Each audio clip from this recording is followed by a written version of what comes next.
हैं पागल लोग हैं साले, ये बोलते हैं पुष्पक हैं पागल लोग हैं साले, ये बोलते हैं पुष्पक विमान था और आदमी उड़ता था। कई 100 साल तक लोग हंसे हैं हम पे ये बोल के कि आदमी उड़ नहीं सकता, आदमी उड़ नहीं सकता।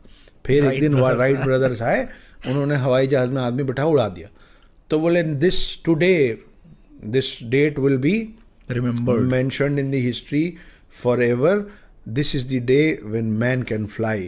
तो हमने बोला कि यही तो हम बोल रहे थे कि मैन कैन फ्लाई।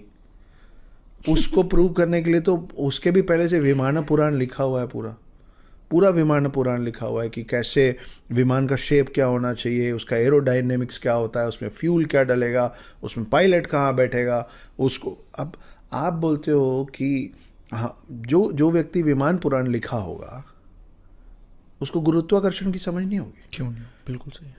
जमीन छोड़ने की समझ जिस आदमी को नहीं होगी वो विमान पुराण कैसे लिखेगा? और ये सब विमान पुराण भी न्यूटन के पैदा होने पहले हम लिख चुके थे, तो कहाँ बराबरी कर। लेकिन बस है, अगर आपको नकारना, हमें फैलाना नहीं आया शायद। आशुतोष, आप आंख बंद कर लोगे तो अंधेरा होगा आपके लिए जी, रात नहीं होगी जी। तो है तो बहुत सारी रोशनी। लोग जो नहीं सुनना समझना चाहते हैं वो आंख बंद करके टटोलते रहते हैं। शायद हमारे भारत में यही चीज़ हुई कि हम अपनों की नहीं सुनेंगे, कोई बाहरी आदमी आएगा। जैसे हमारे घरों में भी होता है ना कि अपने घर की मुर्गी दाल हाँ, बराबर। हमको आदत है वैलिडेशन की। आज की डेट में लोग बात करते हैं कि संस्कृत सीखना चाहिए। क्यों? क्योंकि अब फलाने फॉरेन की यूनिवर्सिटी में संस्कृत मैंडेटरी कर दिया गया, तो अब आप संस्कृत सीखो। अरे इन्होंने ये स्टार्ट टेकिंग प्राइड। जब कोई फॉरेनर आपसे अच्छी हिंदी में, यू गेट इम्प्रेस्ड।